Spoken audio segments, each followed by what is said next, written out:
Shalom, umat Tuhan yang terkasih, kita bersyukur saat ini dapat kembali bersekutu bersama dalam kebaktian Minggu secara daring. Dalam segala situasi dan kondisi saat ini, kita senantiasa beriman, kekuatan, dan kasih sayang Tuhan melingkupi kita. Dengan semangat dan penuh syukur, kita nyanyikan Hai Masyurkanlah.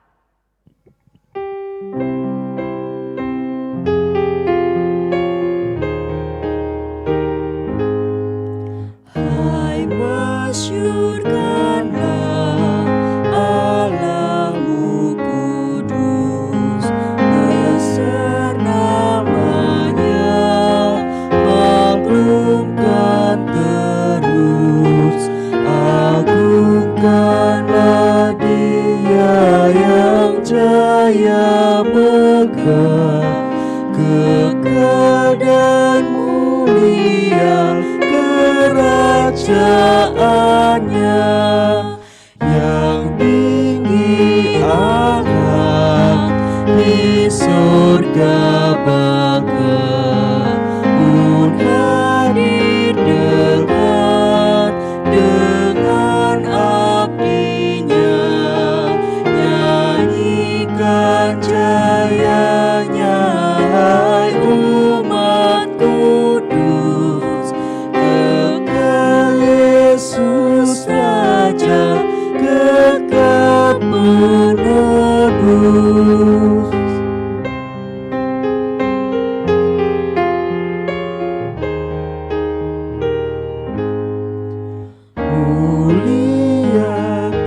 Muliakanlah Sang Bapa kekal, muliakanlah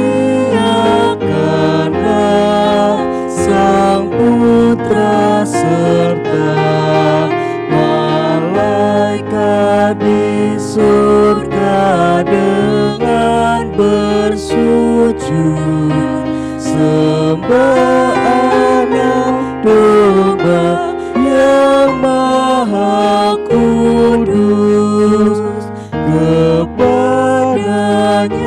lah syukur abadi, kepadanya lah sembah tak henti, kuasa dan hikmat pujian merdu, kemuliaan hormat dan kasih penuh.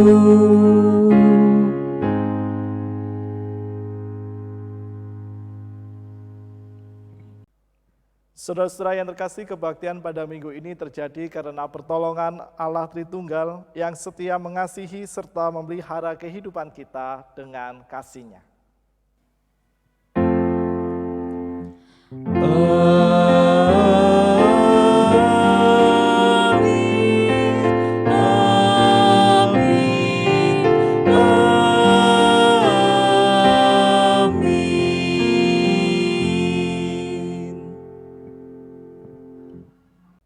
Damai sejahtera Allah Tritunggal beserta saudara sekalian.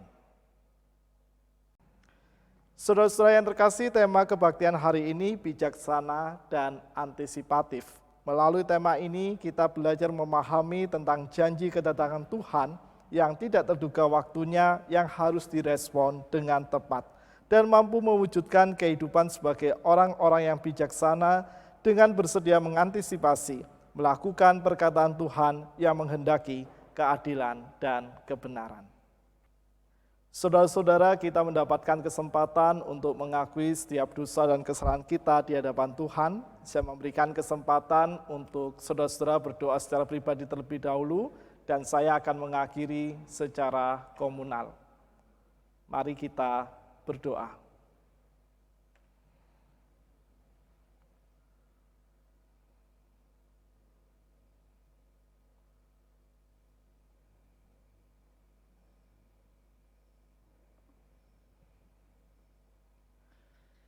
Bapa yang Maha Kasih, di dalam firman-Mu Engkau mengatakan bahwa Engkau pasti akan datang kembali bagi kami semua.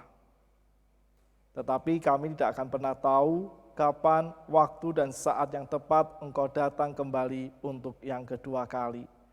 Namun satu hal yang Engkau minta dan Engkau kehendaki dalam kehidupan kami, bahwa kami harus mampu untuk memperjuangkan setiap kehidupan yang seturut dengan kehendak dan firman-Mu, serta memperjuangkan kebenaran di dalam kehidupan kami sehari-hari.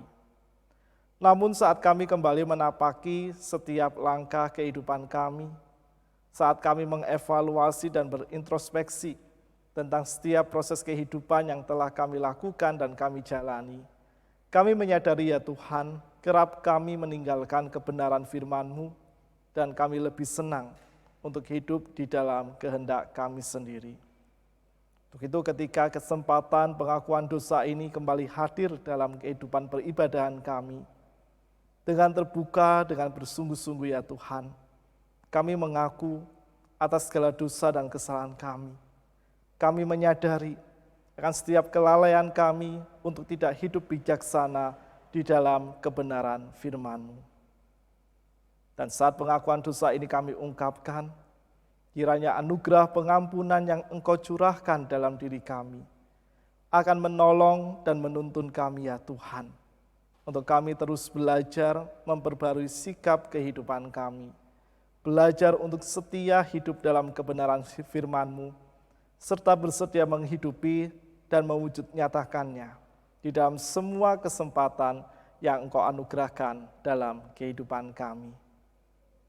Meski kami rapuh dan lemah ya Tuhan, kami beriman kekuatan-Mu yang akan senantiasa menolong dan membuat kami berani untuk terus setia hidup dalam kebenaran firman-Mu. Di dalam nama Tuhan kami Yesus Kristus, kami berdoa. Amin.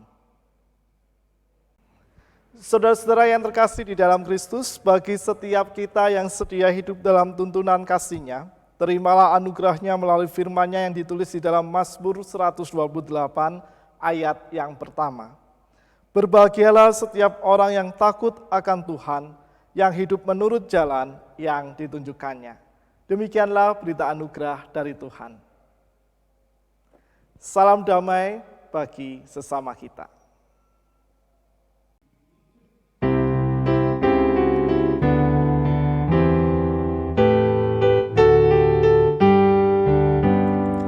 Lawanlah godaan, selalu berteguh.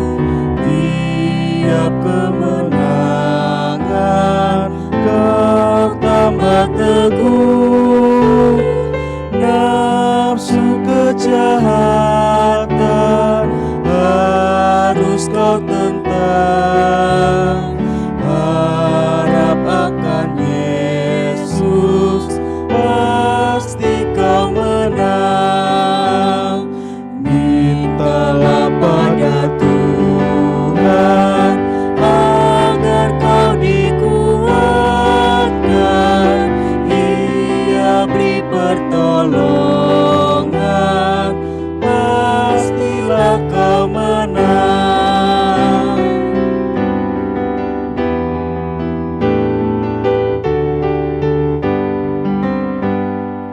Tinggalkan yang jahat, dosa dicegah.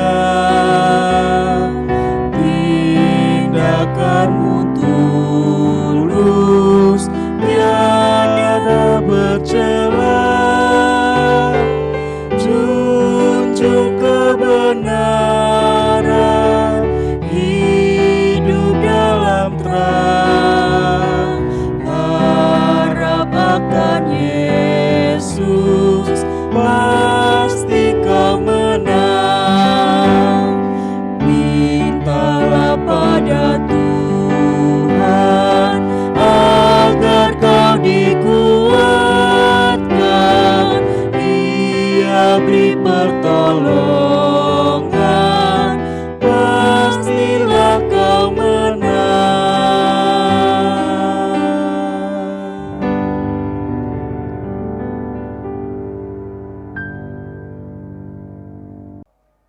Kita persiapkan hati dan pikiran kita untuk menerima pemberitaan firman Tuhan. Mari kita berdoa. Bapa yang Maha Kasih, kami mengucap syukur dalam persekutuan secara daring ini ya Tuhan, kami tetap memperoleh kesempatan untuk bersama-sama akan membaca dan merenungkan firman-Mu. Kiranya kasih dan kekuatan Roh Kudus-Mu yang akan menuntun proses perenungan kami, sehingga apa yang kami baca dan kami refleksikan, menolong setiap kami ya Tuhan sebagai pribadi dan murid-murid-Mu, untuk kami selalu siap sedia, hidup bijaksana dan selalu setia di dalam kebenaran firman-Mu. Di dalam nama Tuhan kami Yesus Kristus, kami berdoa. Amin. Saudara-saudara yang terkasih, pembacaan firman Tuhan diambil dari Matius 25 ayat 1 sampai 13. Matius 25 ayat 1 sampai 13. Pada waktu itu hal kerajaan surga seumpama 10 gadis yang mengambil pelitanya dan pergi menyongsong mempelai laki-laki. 5 di antaranya bodoh dan 5 bijaksana. Gadis-gadis yang bodoh itu membawa pelitanya, tetapi tidak membawa minyak. Sedangkan gadis-gadis yang bijaksana itu membawa pelitanya dan juga minyak dalam buli-buli mereka. Tetapi karena mempelai itu lama tidak datang-datang juga, mengantuklah mereka semua lalu tertidur. Waktu tengah malam terdengarlah suara orang berseru, "Mempelai datang, songsonglah dia." Gadis-gadis itu pun bangun semuanya, lalu membereskan pelita mereka. Gadis-gadis yang bodoh berkata kepada gadis-gadis yang bijaksana, "Berikanlah kami sedikit dari minyakmu itu, sebab pelita kami hampir padam." Tetapi jawab gadis-gadis yang bijaksana itu, "Tidak, nanti tidak cukup untuk kami dan untuk kamu. Lebih baik kamu pergi kepada penjual minyak dan beli di situ." Akan tetapi, waktu mereka sedang pergi untuk membelinya, datanglah mempelai itu dan mereka yang telah siap sedia untuk bersama-sama dengan dia ke ruang perjamuan kawin, lalu pintu ditutup. Kemudian datang juga gadis-gadis yang lain itu dan berkata, "Tuan, Tuan, bukakanlah kami pintu." Tetapi ia menjawab, "Aku berkata kepadamu, sesungguhnya aku tidak mengenal kamu. Karena itu berjaga-jagalah, sebab kamu tidak tahu akan hari maupun akan saatnya." Demikianlah pembacaan firman Tuhan. Berbahagialah setiap kita yang senantiasa memelihara, menghidupi, serta melakukan firman Tuhan ini dengan penuh sukacita dalam kehidupan kita sehari-hari. Haleluya.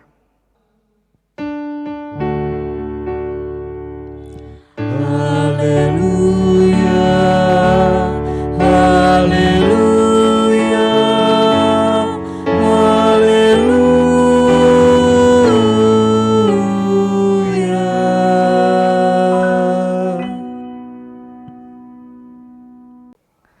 Saudara-saudara yang terkasih, apa pentingnya membuat rencana atau perencanaan dalam sebuah kegiatan, acara, pekerjaan, bahkan kehidupan sehari-hari? Kita tahu bersama bahwa rencana atau perencanaan akan senantiasa menolong kita untuk mengukur seberapa kuat dan seberapa lamakah kita mencapai tujuan dari sebuah kegiatan, pekerjaan, juga kehidupan kita sehari-hari. Selain itu, kita pun memiliki prediksi-prediksi akan setiap resiko maupun juga hal-hal yang akan kita antisipasi dari setiap rencana yang akan kita capai dalam tujuan maupun kegiatan yang kita rencanakan, meskipun tidak semua prediksi itu akan 100% bisa kita peroleh dan bisa kita lakukan. Seringkali juga ada begitu banyak hal-hal tak terduga yang terjadi di luar kendali, bahkan juga di luar prediksi kita. Dan di dalam banyak kasus maupun situasi dan kondisi, rencana atau perencanaan sebuah kegiatan, acara, juga kehidupan sehari-hari sampai dibuat beberapa skenario. Agar kita tahu kalau kita pakai plan A, prediksinya seperti ini, kalau plan A nggak jalan kita pakai plan B, kalau plan B nggak jalan pakai plan C. Bahkan sampai ada yang membuat hingga plan D dan plan E. Artinya adalah kita membuat begitu banyak rencana dan skenario supaya apa yang menjadi tujuan kita itu tercapai dalam semua kegiatan, rencana, dan kehidupan sehari-hari. Hal tersebut bertujuan untuk mengantisipasi hal-hal tak terduga yang keluar dari prediksi sehingga minimal 75% proses kegiatan tetap berjalan lancar. Dan di sana sesuai yang terkasih juga diperlukan sebuah kebijaksanaan di dalam menentukan keputusan-keputusan dalam proses yang dijalani. Saudara-saudara, demikian juga ketika kita memperbincangkan akan kedatangan Kristus kedua kalinya di dalam keyakinan iman kita. Di dalam perjanjian baru, kedatangan Kristus kembali diibaratkan seperti mempelai laki-laki yang disambut oleh mempelai wanita. Dalam hal ini adalah umat. Dan hal itu muncul sebanyak 7 kali di seluruh bagian kitab di perjanjian baru. Kedatangan Kristus kedua kalinya tak akan pernah terduga kapan dan di mana dan bagaimana saatnya. Bahkan Kristus sendiri dalam Matius 24 ayat 36 tegas mengatakan, tetapi tentang hari dan saat itu tidak seorang pun yang tahu, malaikat-malaikat di surga dan anak pun tidak, hanya Bapa sendiri. Maka dari ayat ini dengan jelas kita memahami bahwa sebagai umat sekaligus para murid yang tengah menantikan kehadirannya kembali, kita harus berjaga-jaga supaya kapanpun Kristus datang kembali, kita sudah siap. Dan pertanyaannya adalah, sikap berjaga-jaga seperti apakah yang kita butuhkan dalam mempersiapkan diri menyambut kedatangan Kristus kembali? Saudara-saudara yang terkasih, seperti Injil lainnya, Injil Matius dengan jelas memberi pesan tentang Yesus yang akan datang kembali, tetapi tidak diketahui dengan pasti waktu maupun saatnya. Perikop kita hari ini berada di antara dua perikop yang juga berbicara tentang kesediaan diri sebagai umat dan murid Kristus berjaga-jaga dalam menanti kedatangannya kembali. Di dalam Matius 24 ayat 45-51 yang berbicara tentang hamba yang setia dan bijaksana dengan hamba yang tidak taat. Sementara Matius 25 ayat 14-30 berbicara tentang tuan yang pergi dalam waktu yang lama dan mempercayakan hartanya untuk dikelola oleh hamba-hambanya. Di antara dua teks itulah, teks kita hari ini berbicara juga tentang bagaimana diri kita mempersiapkan diri dengan sebaik-baiknya untuk menanti dan menyambut kedatangan Kristus yang kedua kali. Kalau kedua perikop yang menjadi di antara perikop saat ini menggunakan analogi relasi hamba dan tuan, maka perikop kita hari ini sangat menarik karena sangat berbeda, karena perikop ini mempergunakan konteks mempelai wanita yang diiringi oleh 10 orang wanita yang menyambut kedatangan mempelai laki-laki. Sebuah kebiasaan yang lumrah saat itu sesuai yang terkasih, bahwa seorang mempelai wanita selalu diiringi oleh 10 orang wanita yang bertugas sebagai pengiring. Kalau dalam konteks masa kini sebagai bridesmaid, semoga istilah yang saya ucapkan tepat pengucapannya. Mereka bertugas menyongsong kedatangan mempelai laki-laki yang disambut dengan pelita yang menyala. Itulah mengapa narasi Injil kita hari ini berbicara bahwa ke-10 gadis yang menjadi pengiring mempelai wanita itu membawa pelita. Karena memang mereka menyambutnya dengan penuh sukacita, dengan pelita yang menyala supaya situasi di sekeliling mereka terang karena peristiwa pesta itu terjadi di malam hari. Di dalam kisah ini ada 2 kelompok gadis, yaitu 5 gadis bijaksana dan 5 gadis bodoh. Hal menarik yang ditunjukkan bahwa kesiapan untuk menyambut dan menyongsong mempelai laki-laki bukan dilakukan dengan tidak boleh tertidur. Karena kalau kita lihat teks Alkitab kita, ke-10 gadis tadi itu sama-sama tertidur dan akhirnya terbangun ketika mendengarkan mempelai laki-laki sudah datang. Dan tanda kesiapan yang ditunjukkan dalam teks kita hari ini adalah bagaimana kesediaan mengantisipasi berbagai kemungkinan dengan menyiapkan minyak cadangan dalam buli-buli, sebab kedatangan mempelai laki-laki bisa saja terlambat oleh berbagai faktor. Dan kenyataan yang ditunjukkan dalam teks ini adalah demikian. Ketika ke-10 wanita ini sudah siap sedia dan 5 yang bijaksana sudah mempersiapkan minyak cadangan dalam buli-buli, karena mereka tidak tahu kapan sang mempelai laki itu tiba, maka saat tertidur tentu pelita itu tetap menyala dan menghabiskan minyak. Tetapi ketika mempelai laki-laki datang, dan karena kelima gadis bijaksana tadi sudah menyiapkan minyak cadangan, maka kelima gadis yang bijaksana tersebut mampu melaksanakan tugasnya sebagai pengiring yang menyongsong mempelai laki-laki dengan baik.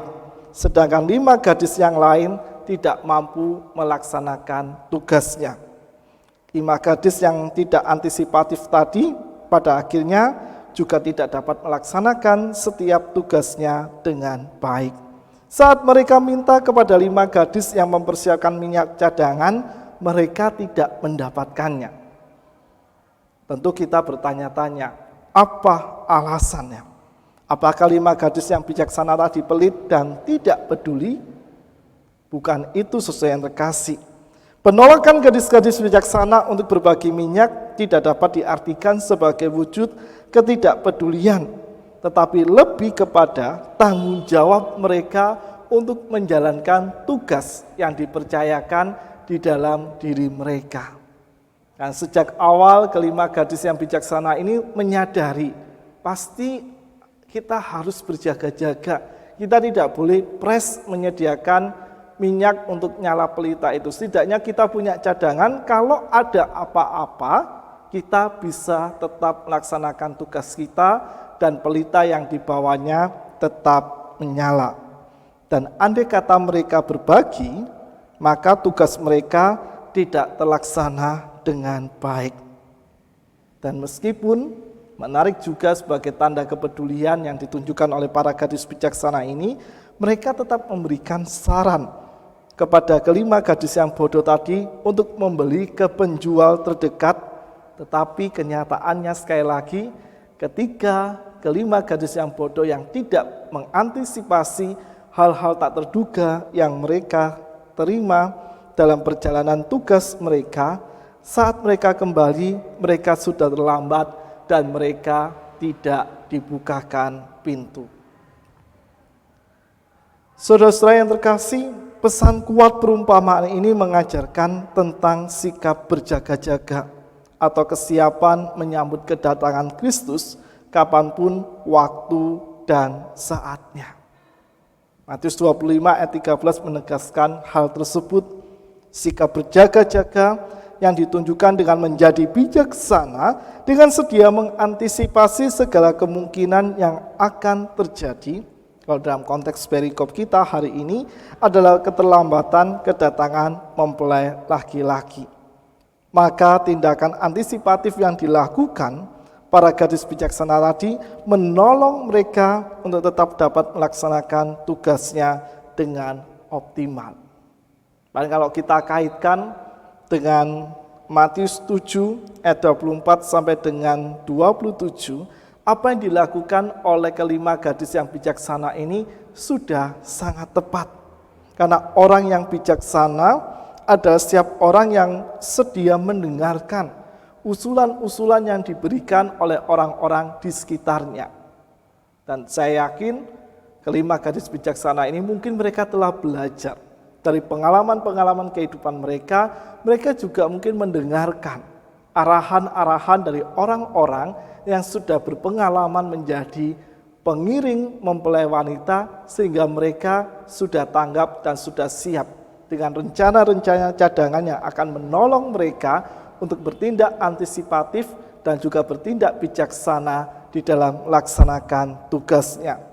Dan kembali ke teks Matius 7 ayat 24 sampai 27, Kristus mengatakan orang yang bijaksana adalah orang yang sedia mendengarkan perkataan Tuhan dan melakukannya dalam kehidupan sehari-hari. Sementara yang bodoh adalah yang mendengarkan tetapi tidak menghidupi dan melakukannya. Jadi saudara yang terkasih, hidup bijaksana itu berarti selalu siap sedia kapanpun Kristus datang kembali dengan hidup mendengar dan melakukan perkataan atau firman Tuhan di dalam setiap kehidupan kita. Itulah yang kita peroleh dari teks kita hari ini. Dan kalau kita juga kembali ke dalam ilustrasi di awal yang coba saya sampaikan, maka di sana kita pun bisa melihat bahwa ketika kita mampu menetapkan rencana-rencana sampai detail di dalam kehidupan kita, ketika kita mampu memprediksi dengan menetapkan tindakan-tindakan antisipatif yang bisa kita ambil saat rencana kita mengalami gangguan atau saat plan kita tidak berjalan dengan semestinya, maka hal yang sama pun juga ditekankan oleh Kristus di dalam kehidupan kita. Sebagaimana yang tadi dicontohkan melalui sikap 5 gadis yang bijaksana. Ketika mereka pun juga telah memiliki rencana-rencana cadangan yang membuat tugas panggilan mereka bisa berjalan dengan baik. Untuk itulah bagi kita yang hidup di masa kini sebagai murid-murid Kristus, kita dikehendaki oleh Kristus untuk selalu berjaga-jaga menanti kehadirannya kembali dengan hidup seturut firman-Nya. Kita tahu secara terkasih, menanti kedatangan Kristus kembali di masa kini tentu menjadi sebuah hal yang tidak mudah. Dengan semua tantangan, dinamika, pergumulan, dan juga rintangan, bahkan hal-hal lain yang kerap membuat kita menjauh, meninggalkan Tuhan, membuat kita tidak bijaksana, membuat kita tidak berjaga-jaga, dan terhanyut oleh euforia yang disediakan oleh dunia di sekitar kita. Untuk itulah, apa yang dinyatakan oleh Kristus dalam pengajarannya melalui perumpamaan dalam teks Injil kita hari ini, menolong kita untuk tak hanya hidup dalam konsep semata, tetapi benar-benar kita menghidupi dan melakukan firman Tuhan itu dengan syukur dalam setiap kehidupan nyata sehari-hari. Misalnya, ketika firman Tuhan mengatakan kita untuk jujur dalam segala hal, lakukan itu dalam komitmen dan tindakan. Ketika firman Tuhan menghendaki kita memperjuangkan kebenaran dalam berbagai kondisi, entah saat kita tertekan atau mungkin saat kita dalam kondisi aman, kita perjuangkan di dalam perkataan sekaligus tindakan dengan kita terbuka akan semua konsekuensi serta resiko yang bakal kita hadapi di dalam kehidupan kita sehari-hari. Ketika kita diperhadapkan dalam pekerjaan, ada godaan untuk melakukan korupsi, maka sebagai murid Kristus yang bertindak benar, dan dalam rangka kita mempersiapkan diri supaya saat kita menyambut kedatangan Kristus, kita menyambutnya dengan sukacita, maka kita harus berjuang dengan keras untuk menolak setiap godaan-godaan korupsi atau godaan-godaan kecurangan di dalam pekerjaan dan usaha yang kita lakukan.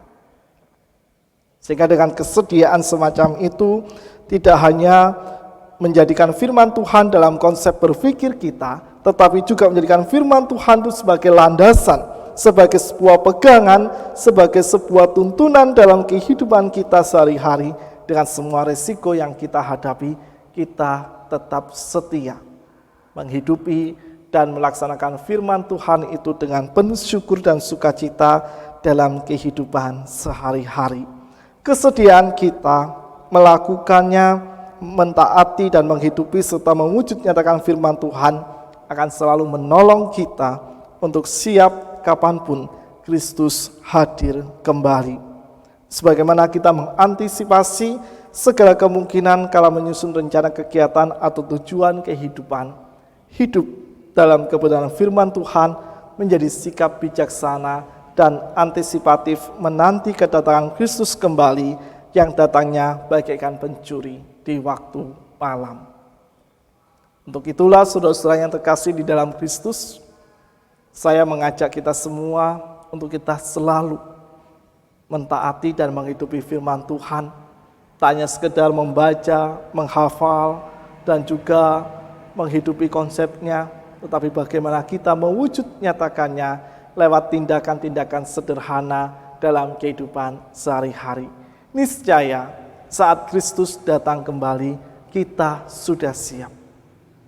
Dan kita mampu menyambut Kristus sebagaimana kelima gadis bijaksana tadi dengan penuh sukacita, dan kita masuk ke dalam kerajaan kekal Allah di surga, dan kita pun bersama-sama dengan Allah hidup di dalam sukacitanya.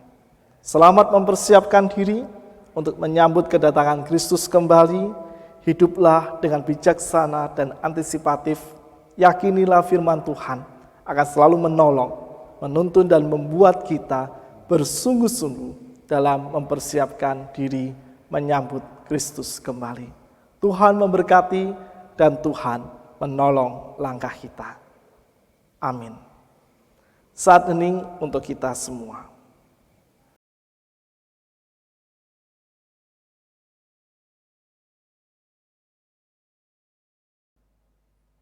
Marilah bersama dengan umat Allah di sepanjang masa dan di segala tempat kita ikrarkan pengakuan iman kita dengan mengucapkan pengakuan iman rasuli demikian. Aku percaya kepada Allah, Bapa yang Maha Kuasa, Khalik langit dan bumi, dan kepada Yesus Kristus anaknya yang tunggal Tuhan kita, yang dikandung dari Roh Kudus, lahir dari anak darah Maria, yang menderita sengsara di bawah pemerintahan Pontius Pilatus, disalibkan, mati dan dikuburkan, turun ke dalam kerajaan maut. Pada hari yang ketiga bangkit pula dari antara orang mati, naik ke surga, duduk di sebelah kanan Allah Bapa yang Maha Kuasa. Dan dari sana dia akan datang untuk menghakimi orang yang hidup dan yang mati. Aku percaya kepada Roh Kudus, gereja yang kudus dan am, persekutuan orang kudus, pengampunan dosa, kebangkitan orang mati, dan hidup yang kekal. Amin. Kita naikkan syafaat kita di dalam doa, dan doa syafaat ini kita akhiri dengan menyanyikan doa Bapa kami. Mari kita berdoa. Bapa yang Maha Kasih, kami mengucap syukur ya Tuhan, ketika hingga detik ini kami tetap terus Engkau ingatkan melalui firman-Mu yang mengajarkan pada kami ya Tuhan. Saat kami menanti kedatangan-Mu untuk yang kedua kali, Engkau selalu menghendaki kami untuk berjaga-jaga dengan mewujudkan dan melakukan semua kebenaran firman-Mu sebagai sebuah langkah bijaksana di mana kami akan selalu siap sedia menyambut hadir-Mu dengan penuh sukacita. Untuk itu ya Tuhan, tolonglah kami dengan kekuatan-Mu, agar dalam kehidupan kami sehari-hari, kami mampu melakukannya dengan penuh syukur dan penuh sukacita, serta sebagai sebuah ketaatan kami untuk selalu siap menyambut kedatangan-Mu. Dalam kesempatan ini juga ya Tuhan, kami menaikkan setiap syafaat kami di hadapan-Mu. Kami terus berdoa untuk kondisi kehidupan negara dan bangsa kami di tengah masa pandemi COVID-19 ini. Ketika negara kami ya Tuhan, di dalam beberapa pemberitaan media nasional yang valid dan juga terpercaya Tuhan, kami mendengar bahwa negara kami telah memasuki masa resesi.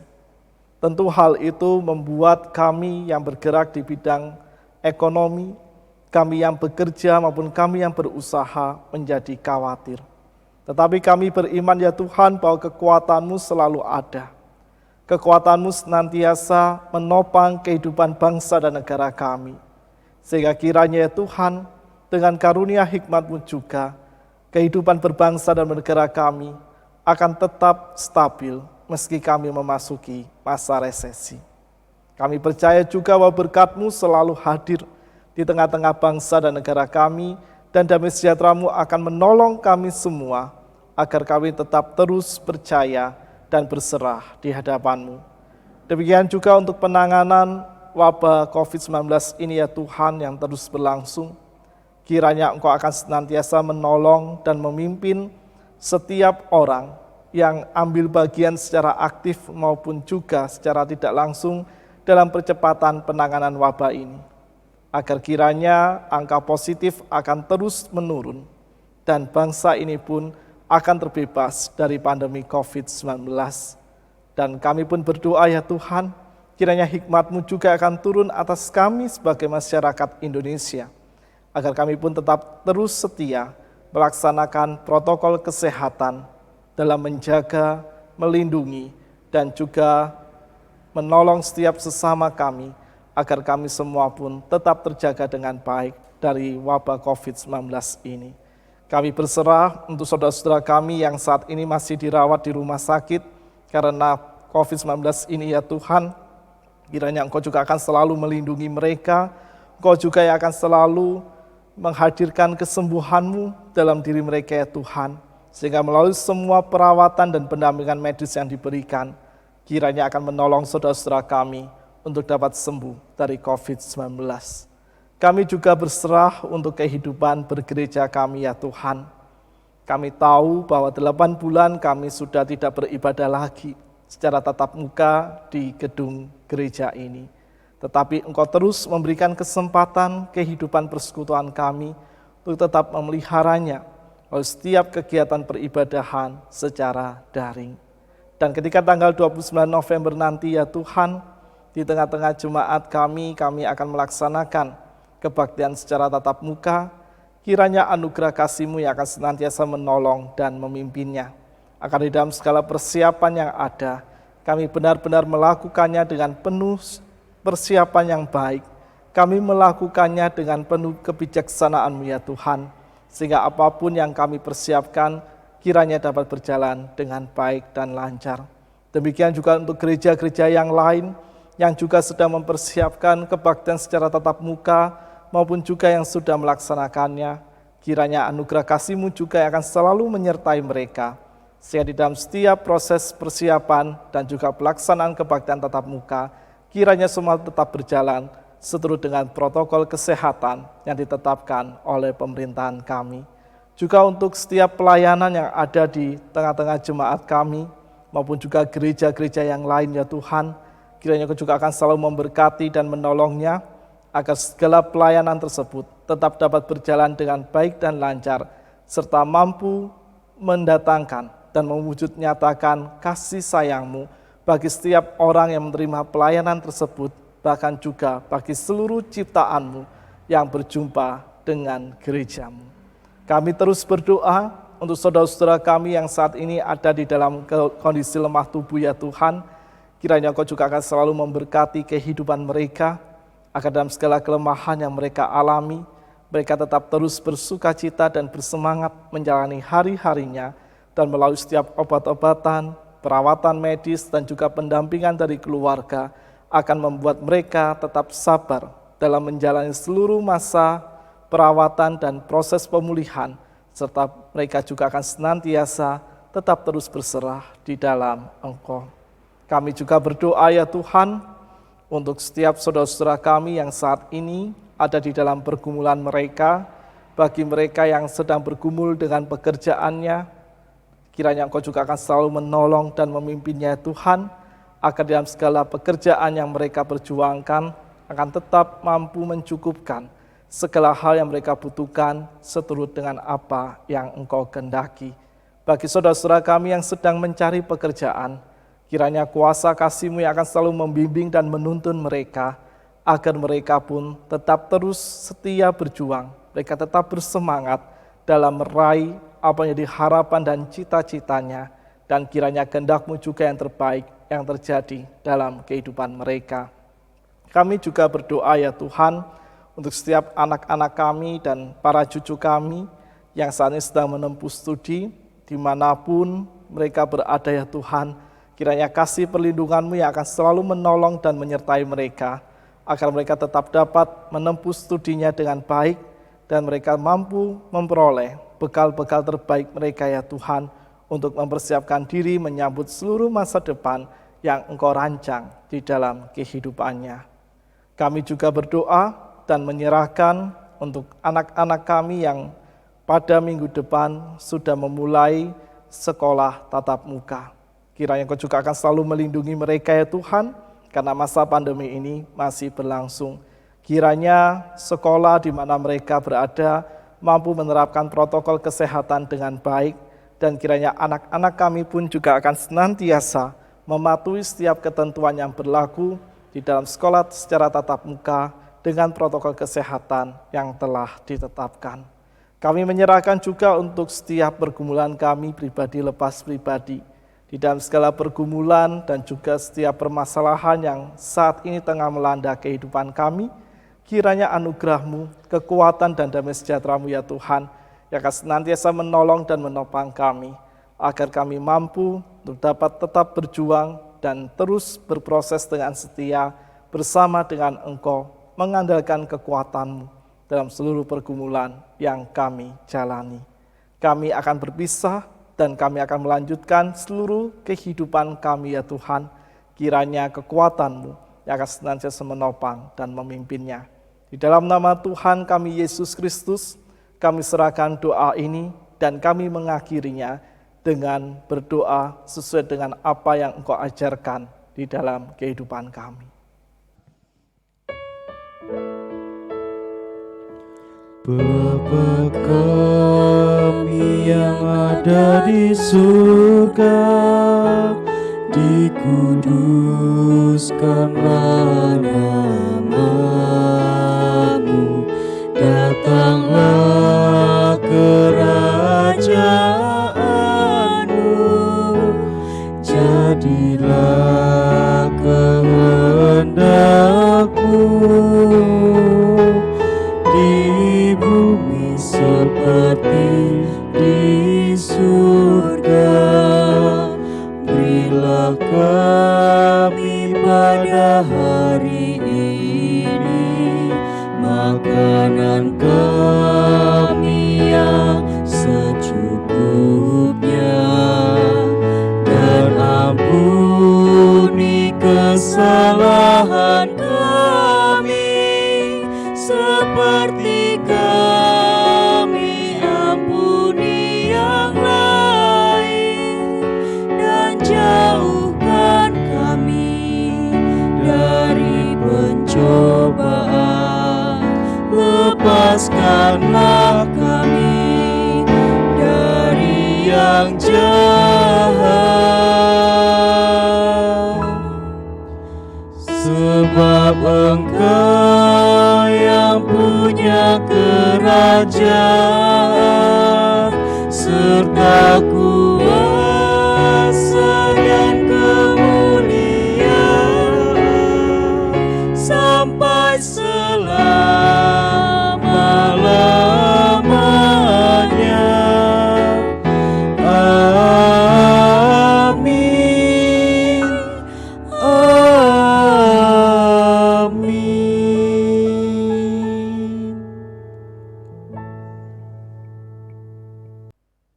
Saudara-saudara yang terkasih, kita persiapkan persembahan yang hendak kita himpun. Firman Tuhan yang akan mendasari persembahan kita diambil dari Mazmur pasal 100 ayat 4-5. Masuklah melalui pintu gerbangnya dengan nyanyian syukur, ke dalam pratarannya dengan puji-pujian. Bersyukurlah kepadanya dan pujilah namanya, sebab Tuhan itu baik, kasih setianya untuk selama-lamanya dan kesetiaannya tetap turun-temurun. Kita bawa persembahan kita dengan syukur ke hadirat Tuhan. Mari kita bawa persembahan kita ke dalam doa. Mari kita berdoa. Terima kasih ya Bapa untuk kasih setiamu, untuk penyertaan-Mu kepada setiap kami, sehingga kami boleh menikmati berkat-Mu. Kiranya persembahan kami ini dapat Engkau terima dan dapat digunakan untuk kemuliaan nama-Mu saja ya Tuhan. Terima kasih ya Tuhan, hanya ke dalam tangan kasih-Mu kami serahkan persembahan kami ini. Amin.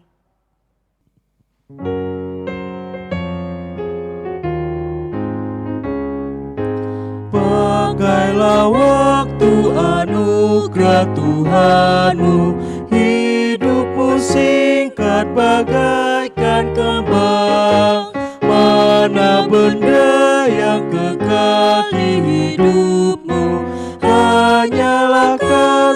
tak akan lekang. Tiada yang bakal di dalam dunia, segala yang indah pun akan lenyap. Namun kasih-Mu demi Tuhan Yesus sungguh bernilai dan tinggal tetap.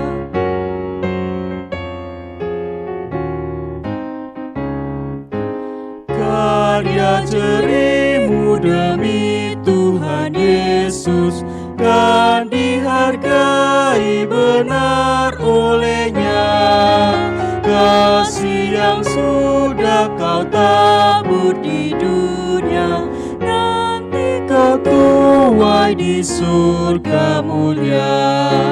Tiada yang bakal di dalam dunia, segala yang indah pun akan lenyap. Namun kasih-Mu demi Tuhan Yesus sungguh bernilai dan tinggal tetap.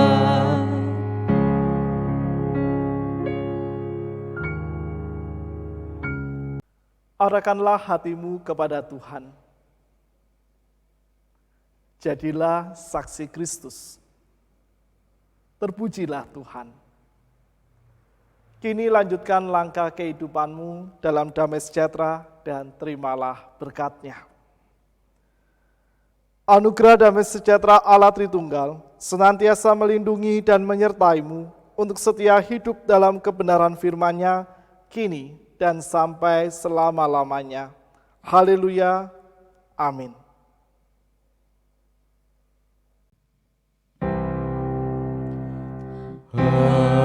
Haleluya.